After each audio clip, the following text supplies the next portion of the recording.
өз жан дүниеңізбен денсаулығыңызға қажетті ақпараттан хабардар болғыңыз келсе, Шалқар радиосының Жан дауа бағдарламасын тыңдаңыз.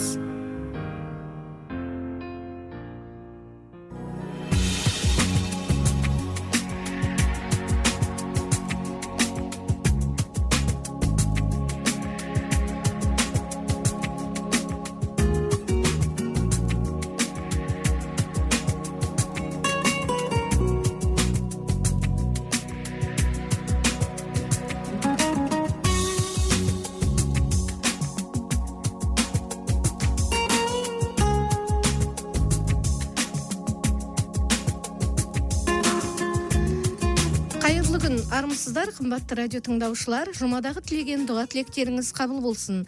Елордамызда сағат тілі 14 сағат 3 минутты көрсетіп тұр. Әуе толқынында Жан дауа бағдарламасымен журналист Мейрамгүл Исатайқызы және пультті басқарушы операторымыз Бекзат Бегайдарұлы. Құрметті радио тыңдаушылар, бүгінде дүние жүзінде коронавирус жұқтырғандардың саны 145.305.615 адамға жеткен.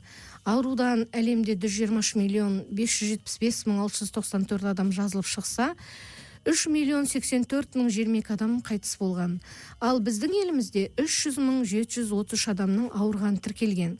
Олардың 257.278-і жазылып шықса, өкінішке орай 3.512 адам өмірмен қош айтысыпты.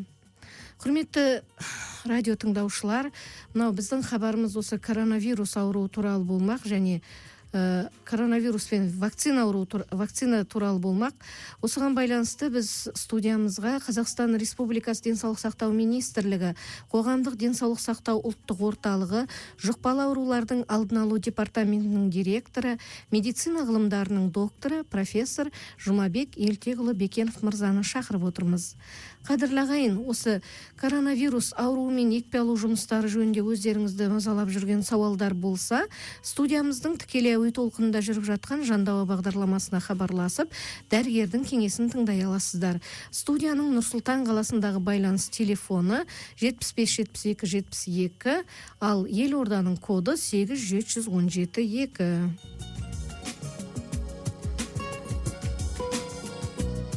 Жұмабек Елтеғұлы, қасиетті жұма күні студиямызға қош келдіңіз. Мынау енді әлемді дүрліктіріп тұрған коронавирус ауруы біздің елде бәсеңдеген сияқты болып еді. Негізгі төтенше жағдайдан да шыққан едік. Десек те, екінші жылға кетті, бұл ауруға шалдығушылар саны азаймай отыр. Енді өмірмен қош айтысып жатқан адамдар да бар осы аурудың салдарынан. Осының себебі неде? Әлде біз осы сақтық шараларына мән бермей жүрміз бе? Өзіңіз не айтасыз осыған? Енді бұған бірнеше себеп бар. Оның біреуін жаңа өзіңіз айтып отырсыңыздар, бізде бір бәсеңсіген жаңа жылға таман, күзге таман бізде аурудың бір қалыпты бәсеңсіп, орташа бір өтіп жатқан жағдайы болды. Сол уақыттарда адамдар бір кең көңілдік, жаңағы әдеп-ғұрыпқа көп көңіл бөлмей, шақырушылық, қонақшылдық деген өзіміздің дәстүрлерімізді көбейтіп алғанымыз рас.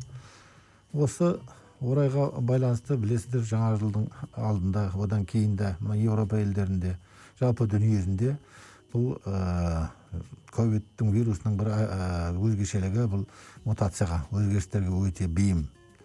Соның бір жаңа түрлері пайда болды. Британдық деген, оңтүстік африкалық, бразилиялық деген белгілі бір түрлері осы күнге дейін. Сол белең алып, мына Еуропа елдерінде, көрші Ресейде аурудың саны күрт өсті. Өте жоғары өсті жаңа жылдың алдында. Ол енді бізді Қазақстанда оқшауланған мемлекет емеспіз. Біз күнделікті ол елдермен, Еуропамен де, Америкамен де, көрші орыстармен де байланыстамыз. Соның нәтижесі ол да бізге келіп жетті. Соның нәтижесін көріп отыр. Қазір бізде аурудың көрсеткіші өте жоғары. Былтырғы тіпті анау ең аурудың шегі жеткен июнь, маусым, шілде айларынан да өте көп есе күніге 3.000-ға дейін қазір тіркеліп жатыр. күніне 3000 адам тіркеліп жатыр осы аурумен. Иә, соның маңында. Түсінікті. Қадірлі әлеумет, сіздер Шалқар радиосының тікелей әуе толқынынан Жандауа бағдарламасын тыңдап отырсыздар. Бағдарламамызға Қазақстан Республикасы денсаулық сақтау министрлігі, Қоғамдық денсаулық сақтау ұлттық орталығы, жұқпалы аурулардың алдын алу департаментінің директоры, медицина ғылымдарының докторы профессор Жұмабек Елтеғұлы Бекенов мырза қатысып отыр.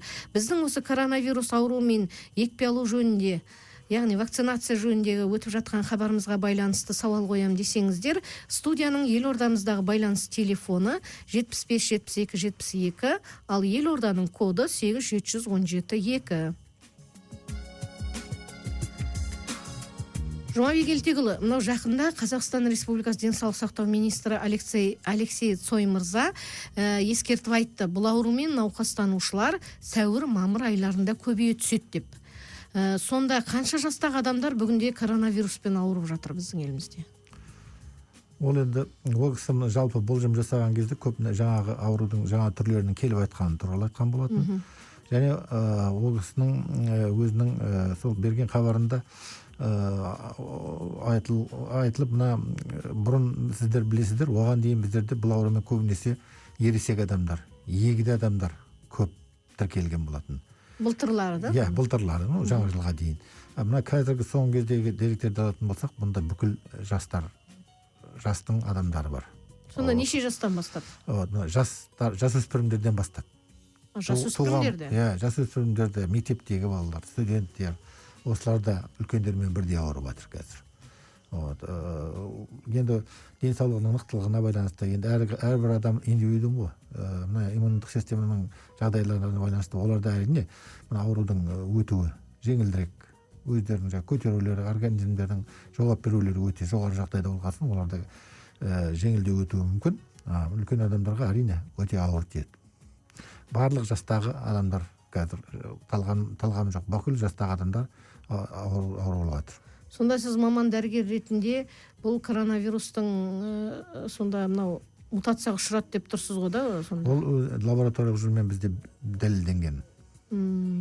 Секвенирование дейміз ғой. Сол ауруды талдап, бөліп алып, ол аурудың сол британдық, болмаса басқа да оңтүстік африкалық неге тиісті екен біздің лабораторияларымызда анықталды. Жұмабек Елтеғұлы, біздің әуе толқынымызға хабарласқан бір тыңдаушымыз бар екен, сол кісіге құлақ түрсек. Алло, саламатсыз ба? Қай өңірден хабарласып тұрсыз? Алло, саламатсыз ба? Иә, саламатсыз. Мен қонаққа сұрақ қояйын деп едім, оразадарыңыз қабыл болсын. Әумин, айтқаныңыз келсін. Қай өңірден хабарласып тұрсыз? Семей шаһарынан. Иә. Мына екпе туралы білейін деп едім. Мен жаппай екпе алып жатыр ғой. Әрине аурудың алдын алған жөн ғой. Бір жағынан қазір енді қорқамыз. Осы ауру кіргелі міне 1 жылдай болды ғой. 1 жылдан бері шарасы табылмады.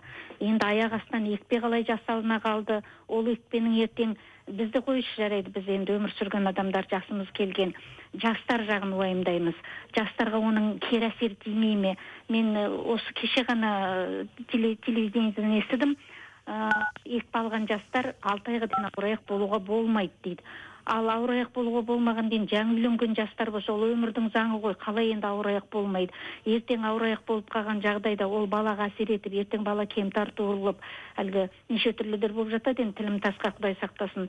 Содан қорқамыз, енді балаларымыз бар ғой, соны білейін деп едім. Балаларға қандай әсері болады? Содан кейін балалардың мысалы толықтай зерттелмеген нәрсе кім біледі? Ол адамда мүмкін онкологиялық ауру бар болса, соны өтіп жібермей ме екпе? Басқадай әлгі созылмалы аурудары болса, сол әсер етіп, ертең соған өтіп жібермей ме? Соны білейін деп едім. Содан кейін мына екпе жасар алдында антитела тексеру керек дейді. Тексеру алып қорықпай жасауға болады деп. Ол антителаны түсіндіріп кетсеңіз, қандай мөлшерде болса екпе жасауға болады, қандай мөлшерде болса болмайды. Соның бәрі мына қонағымыз түсіндіріп бере алар ма екен? Рахмет сауалыңызға. Жұмабек Елтеғұлы енді көпшілікті толғандырып жүрген сұрақты қойды бұл кісі. Рахмет сұрақтарыңызға. Өте дұрыс сұрақ, өте сауатты сұрақ, өзекті сұрақ. Әркім өзінің денсаулығына осындай қарындасыңыздай жауаптылықпен қарайтын болса, бұл өте керемет. Жаңа өте дұрыс айтты. Бір жылдан асып кетті. Бұл аурудың емі, нақты емі, специфический орысша. нақты емі табылған жоқ. Бұның жаңағы последствия дейді ғой, бұның салдарыменен күресіп жүр.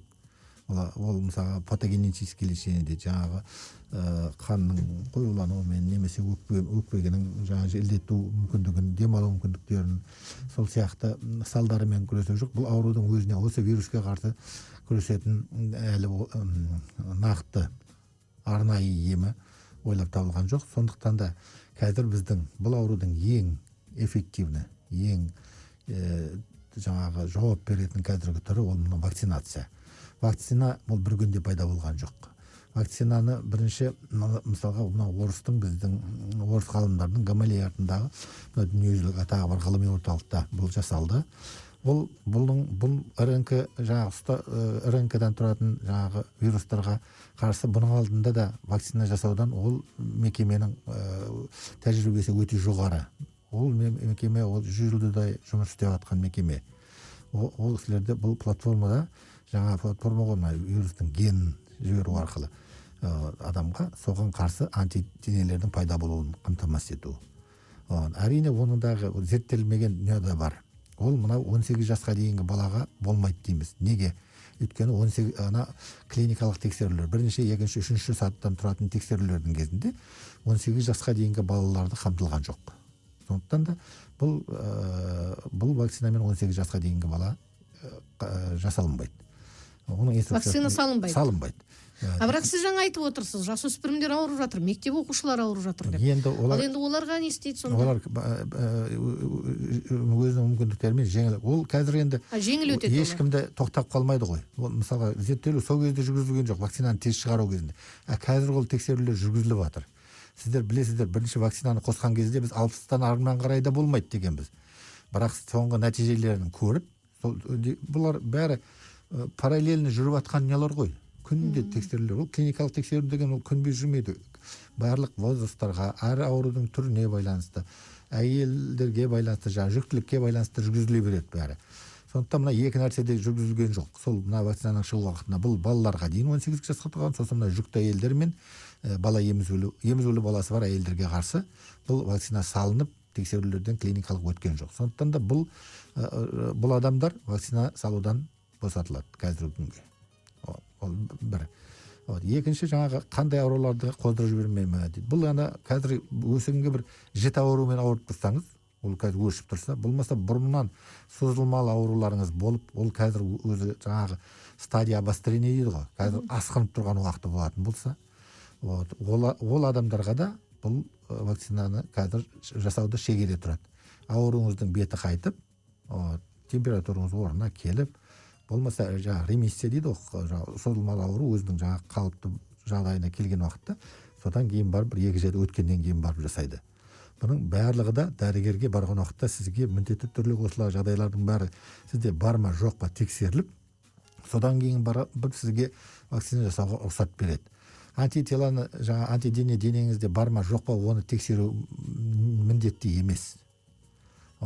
Бірақ жаңағы орыстардың, енді біздерде ортақ информациялық орта ғой, ғалымдардың айтуы бар, бұрынған ауырған адамдарға вакцина жасауды 6 айға дейін шегеріп атқанымыз сол.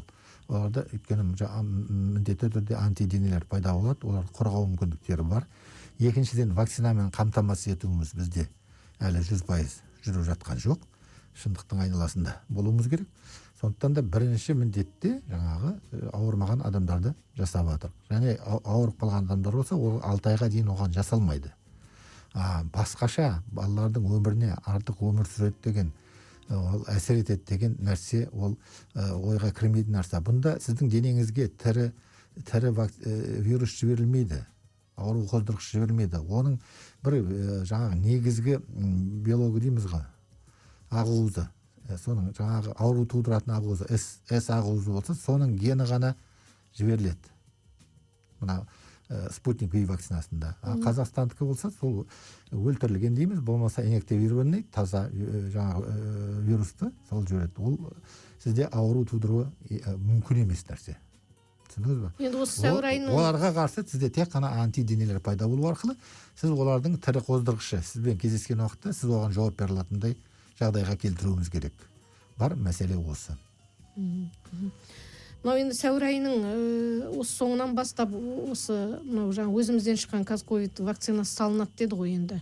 Мына үлкен мына Нұр-Сұлтан, Алматы, Ақтөбе сияқты үлкен қалаларға жөнелтіліп жатыр деп кеше бұқаралық ақпарат құралдарынан айтылды. Енді осымен енді жаңа спутник V-дің айырмашылығы бар ма? Қалай ойлайсыз өзіңіз?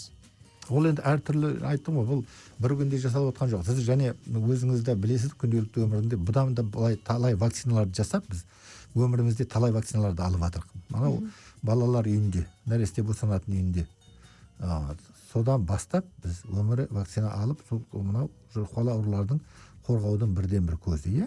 Анау туберкулез аурулығы өте қауіпті ауру. Адамның өмірін жұлып жаңағы инвалид қылатын аурулар. Оған қарсы күшті вакцинамыз бар. БЦЖ-ны біз анау сол балалар перзентханадан бастап аламыз. Болмаса гепатит Б. Соңғы кезде өршіп көп адамдардың бауырлары кетіп атты, балалардың, білесіздер, сарғайып. Олардың қазір біз гепатитini жасаудың арқасында 100 есе азайтып жібердік.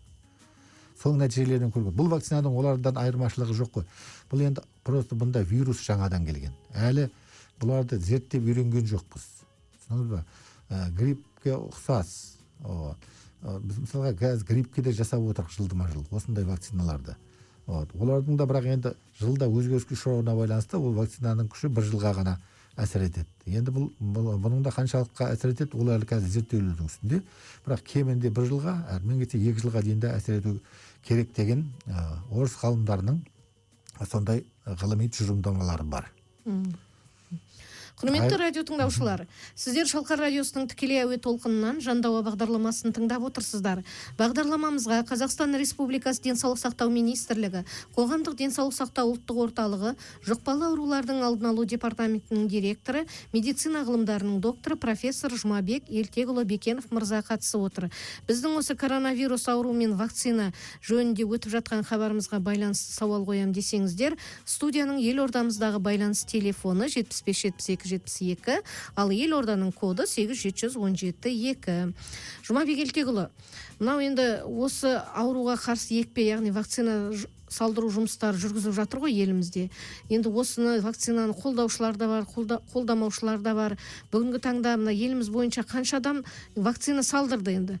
Осы вакцина салдыруға байланысты мынау үлкен қалалардан, Нұр-Сұлтан, Алматы сияқты үлкен қалалардан екпе егу пункттер ашылып жатыр. Оған енді ол пункттерден кімдер вакцина ала алады, оған қандай дайындықпен бару керек, қандай құжат апару керек деген сияқты.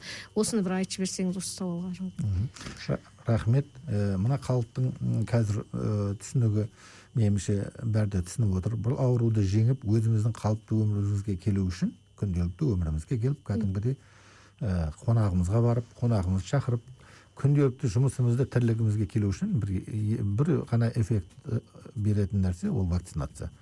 Халық соны түсіну керек. Өз халқына дәрігерлердің берген, өзінің көрініп жүрген дәрігеріне барса да учаскелік.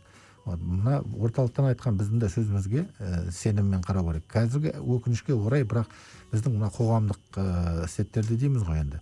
Мына теріс пиғылдағы диванда отырып біреу айтты екен, ол ғылыми дәлелі жоқ, анау айтты екен, ештемемен де ол жаңағы дәлелденбеген, сондай бір ақпараттарды таратып, жұртта үрей тудырып, басқа да сондай бір адамның бір көңіл күйіне әсер ететіндей, шешім қабылдауына әсер ететіндей. Иә, дұрыс айтасың, әлеуметтік желілер арқылы көп тарайды. Әлеуметтік желілерде WhatsApp арқылы әсіресе өте көп таралып отыр. Бірақ енді негізгі халық қазір екпенің керек екенін, екпенің жалғыз жол екенін түсінді. Сондықтан да біз бірінші кезеңде білесіздер, арнайы бірінші осы аурумен кездесетін дәрігерлер, одан кейінгі мұғалімдер, күштік құрылымдар, соларды еккен болатынбыз. Қазір міне бірінші сәуірден бастап жаппай егуді бастадық халықты. Оны ұйымдастыру үшін, емханаларда кезекте тұрмас үшін, егопқа біреудің кіруге мүмкіндігі болуы мүмкін, екінші болмауы мүмкін. Қазір мына көптік сауда орындарында, үлкен халық сиятындай мекемелерде осындай егу орындарын ашып жатыр. Пункттері, мысалы Хан Шатырда ашылды деп естідім. Иә, Хан Шатырда, Селкведе ашылды, Керуенде ашылды, барлық поликлиникалар да бар Екібастан. Бұларға сіздің барып соларда тіркелетін тек қана төлқұжатыңыз. Удостоверение, да? Иә, куәлік. Куәлігіңіз болса жеткілікті. қай қаладан келдіңіз оған қарамайды да сонда. Мысалы мен басқа қалада жүріп, мысалы мен негізі мынау Нұр-Сұлтан қаласының тұрғынымын, бірақ басқа қалаға барып салдырсам да бола ма мысалы? Енді әрине Қазақстан азаматы болсаңыз куәлігіңізде, өйткені барлық адам осы Астанада тіркеліп жүрген жоқ қой. Иә. Ол шындыққа да көзбен қарауымыз керек. Сондықтан да бар мүмкіндігімізше біз Қазақстанның 67%-ын екпемен қамтуымыз керек. Онсыз бұл аурудан құтылудың жолы жоқ. Ол ауру сізді қай жерде болсаңыз да табады. Дұрыс айтасыз. Біздің әуе толқынымызға қосылған бір тыңдаушымыз бар екен, сол кісіге кезек берсек. Алло, сәлеметсіз ба? Қай өңірден хабарласып тұрсыз? Алло. Алло. Иә, тыңдап отырмыз, сұрағыңыз қойсаңыз. Мен сұрақ қояйын ба, сәлеметсіздер ма? Иә, қай өңірден хабарласып тұрсыз? Астана қаласынан. Иә, қойыңыз. Мен бірінші сұрағым, Қазақстанда екпе ретінде спутник V вакцинасы ғана қолданылды, сосын қазақстандық, соның аналогы болып отыр. Ол өзі бір 6 айға ғана антиденелер шығады. Сонда адам 6 ай ғана қауіпсіз өмір сүреді деген сөз ғой. Ал біз басқа елдерден, мысалы Pfizer, Moderna, сол сияқты вакциналарды алуға бола ма, жоқ па? Болашақта. Сосын екінші сұрағым, мысалы біз ғылыми әдебиетті қарасақ, журналдарда медициналық ешқандай мәлімет жоқ әлі. Эпидемиология жағынан болсын, өтіп жатқан аурулардың ерекшеліктері бар ма Қазақстанда? Егер біз осы ауруханаларға немесе поликлиникаларға ғылыми мақала жазайық деп сұрастырсақ, барлығы жөнді жауап бермейді, бергісі де келмейді. Сонда біз өзіміз шектеуге қойып, енді әсіресе постковидный кезең дегенде бір қиын заман туғай тұр. Соған да көмектесетін бір жағдайлар қарастыруға болады ғой, Сол екінші сұрақ. Рахмет. Сіз осы ғалым адам, не болса дәрігер ғалым адам? Өте дұрыс. Айтып отқан, көтеріп отқан темасы да өте өзекті, күнделікті тәртіп. Постковидный кезеңге де Алла қосса біз жетеміз. Өйткені сіз өзіңіз білгендей, бұл ауру бірінші рет, адамзат баласы бұл аурумен бірінші рет кездесіп отыр, және көп уақыт өткен жоқ. Сол аурудан бірінші күннен бастап, анау Ухан қаласынан бастап, тіркелгеннен бастап, ғылыми жаңағы зерттеулер, сәйкестікке келтірілу, жалпы жұқпалы аурулардың заңдылықтарға бұның сәйкес келуі, келмеуі, таралуы жөнінде және мутацияға ұшырау, қанша кезеңде ашырайды, қанша адамдар примерно шамамен қанша адамдар ауырғаннан кейін орталықта жүргеннен ауысады. Осының бәрі де қазір өмірде, мына параллельно дейміз ғой, жай ғана емдеп олармен күресіп отқан жоқ, осы ғылыми зерттеулерді міндетті түрде жүріп отыр. Және олардың психологиялық тесттерді жүргізілуде. Жалпы біздің министрлік болсын, білім және ғылым министрлігінің жанынан да бұл зерттеулерге мына ғылым фонды деген бар ғой бізде. Соның атынан да үлкен конкурстар не істеп, бұның алдын алу, диагностикасын тездету, біріншіден анықтау жөні. Оның сосын бұның емдеу, алдын алу, оның вакцинацияда осы жөніне де, сол жөнінен былтыр ауру басталғаннан бері үлкен конкурстар жүргізіліп, зерттеулер жүргізіліп, оларды қолдап, қазіргі мүмкіндікке келетіндерін, және мына дезинфекциялау, залалсыздандыру түрлері, адамдарды оқшаулау түрлері, ол ауруды ауыздықтаудың қандай түрлері бар, бізге тиімді, өмірімізге келетін. Осы жөнінде зерттеулер қазіргі өмірде параллельно жүріп жатыр. Екіншіден, жаңағы орыстың бірінші сұрағыңыз, енді сіз қойдыңыз, орыстың спутник V вакцинасы туралы неге 6 айға әсер етеді дегенді мен түсініп отырғаным жоқ. Ол қазір соңғы тұжырымдамасы бойынша кемінде 1 жылға әсер етеді, жауап береді. Және орыстың Гамалия атындағы орталық жасалған нәрсе әрине бірінші жасалды.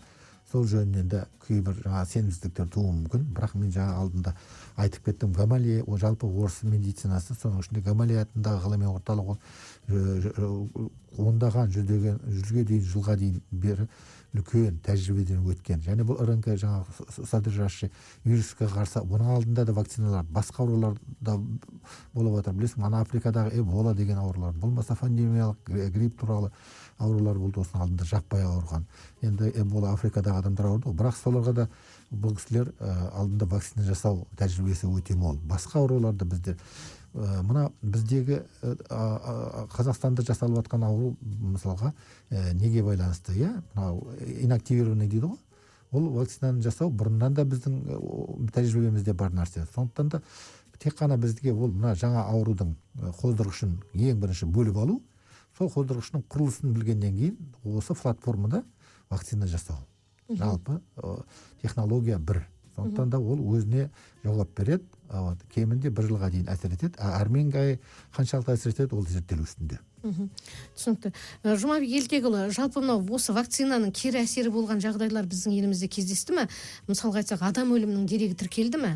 Сосын тағы бір сұрақ, мына вакцина қандай адамдарға салынбайды? Осы жөнінде қысқаша ғана айтып кетсеңіз. Бүгінге дейін енді бұна екі кезеңде салынады. Екі кезеңде қай вакцина болса да. Бұның айырмашылығы жаңағы қарындасым берген сұраққа сол, мына вакцинаның әсер ету ұзақтығын, оның жаңағы антиденелерді жасаудың, күшейтудің мағынасында екі кезеңнен жасалады. Арасы 21 күн, одан да әрмен қарай созуға болады, енді мүмкіндігі келмей жатса. Ол сол осы күнге дейін бірінші кезеңмен Қазақстанда 823.498 адамға жасалса, бірінші кезеңнің өзі. Екінші кезеңге 132.000 үстінде адамға жасалды. Бірақ осы уақытқа дейін мына өлім жітім деген сияқты жаңағы инструкциядағы жоқ кері әсерлер болған жоқ. Мынау жергілікті түрде жаңа температураның көтерілуі, ол өзінің инструкциясында көрсетілген вакцинаның. Бұл жасаған жердің қышынуы, ісінуі шамалап, адам денесінің жаңағы тұмау тәрізді бір белгілер дейсіз ғой. Сосын тағы бір сұрақ, қысқа жауап берсеңіз, мынау елімізде бұрын ауырып, ауруынан жазылып шыққан адамдар бар ғой, енді сол адамдар екінші рет осы аурумен ауырып қалыпты деген әңгімелерді естіп жатырмыз, сол рас па? Ол рас. Ол тіркеліп жатыр. Ол біздің бірақ зерттелу үстінде, өйткені бұл қалай ауырды, қай кезеңде ауырды, әрбір адам тіркеуде бізде, сондықтан оның қандай түрмен ауырды, олар міндетті түрде зерттеліп, нәтижесі айтылады. Өйткені вирус мутацияға ұшырағанның арқасында басқаша күшейтілген түріне тап келуі мүмкін адамның. Вакцина алмаған жағдайда. Түсінікті. Құрметті Жұмабек Елтекұлы, мына біздің студиямызға келіп, біздің сауалымызға, мына радио тыңдаушылар сауалына жауап бергенің үшін көптен көп рахмет, әрдайым аман болайық. Қымбатты радио тыңдаушылар, басымыз аман, бауырымыз бүтін болсын деген ниетпен Шалқар радиосының әуе толқынындағы Жандауа бағдарламасын аяқтаймыз. Хабарымызға, бағдарламамызға қатысқан Қазақстан Республикасы денсаулық сақтау министрлігі, қоғамдық денсаулық сақтау орталығы жұқпалы аурулардың алдын алу департаментінің директоры, медицина ғылымдарының докторы профессор Жұмабек Елтекұлы ал жүргізген журналист Мейрамгүл Исатайқызы және пультті басқарушы операторымыз Бекзат Бегайдарұлы. Әрдайым ұлттың үні Шалқар радиосымен бірге болыңыздар ағайын. Денсаулық басты байлық екенін ұмытпайық.